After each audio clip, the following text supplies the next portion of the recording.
March 15th, 2012. Beware the Ides of March.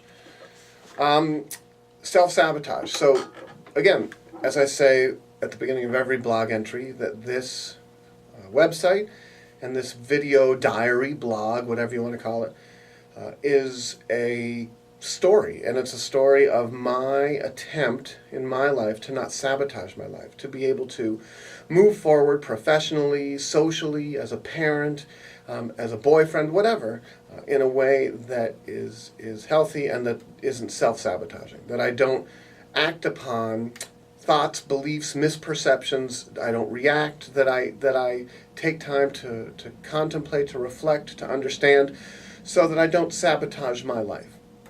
And in the practices that I outline on the website, one of the practices is this idea of acknowledging other people and their journeys, and not trying as much as possible not to sit in judgment of them, but to use language that acknowledges, look, everybody is just doing their thing. Everybody is trying to get by, and nobody really that we interact with, or very few people, do we need to sit in judgment of.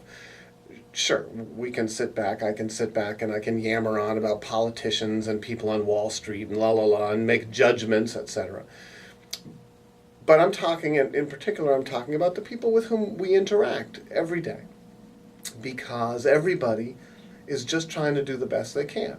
You know, I have an ex-wife, and I have an ex-mother-in-law, and I have my ex-wife is getting remarried, so I have a stepdad of my kids, or an incipient stepdad of my kids.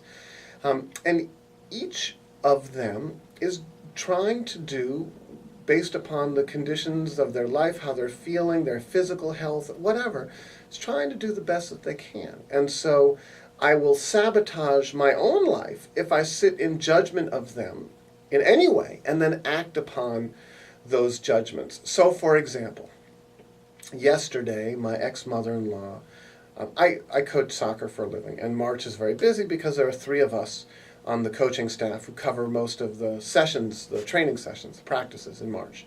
And so March, I get to the office, here I am at 7:30 in the morning, I get to the office at 7:30, I usually leave at about 3, I then coach soccer until 6 or 6:30, I get home at 7:30. So it's a long day, and I'm doing that 7 days a week because on the weekends we're also doing training sessions. So for the month of March, it's 7 days a week, 10 to 12 hours a day, which is fine.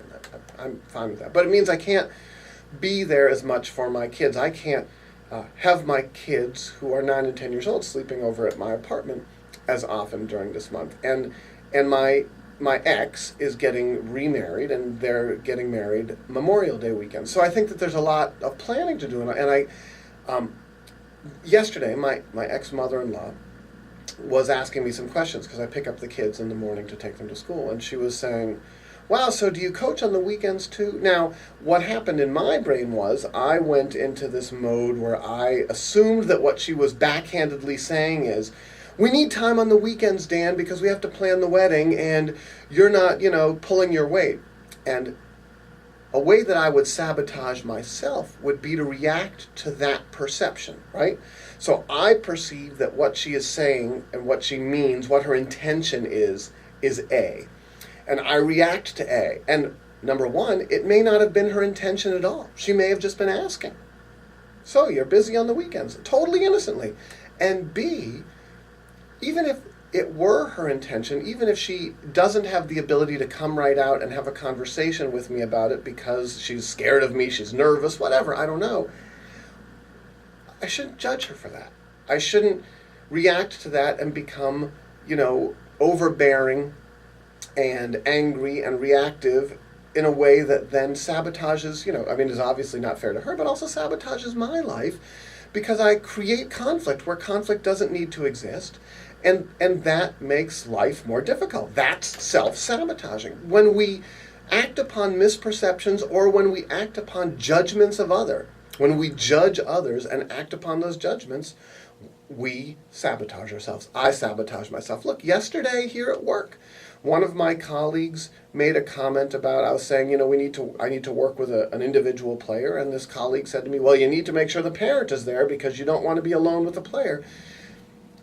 he and I have, our personalities are similar, and so there's like two positive magnets that clash, and I became very defensive, and I was like, look, I've been doing this for a long time. You don't need, why did I need to create that conflict?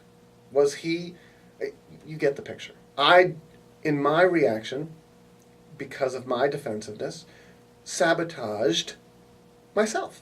Created conflict where it didn't need to exist. So, don't act on our misperceptions. I need to be careful not to act on my misperceptions, and I need to sit back and reflect and figure out, are they misperceptions or not? And two, I need to really work hard to not judge other people and their motives and their actions. Not only do I need to work hard to like not interpret what their actions are, right? Like someone says something and I say, oh, what they really meant was this. How do I know what they really meant? I don't know what they really meant. And two, to sit back and say, you know what, my ex-mother-in-law is under a lot of stress. She has injured her hip, so she's in pain. She is, being the third parent to my two children. It is me, my ex-wife, and my ex-mother-in-law who are taking care of the kids. She's under a lot of stress. There's a wedding coming up. She's under stress because of that. So maybe I should just back off and be more kind and not so judgmental. Anyway, that's what I've got for today. Beware the Ides of March. Peace.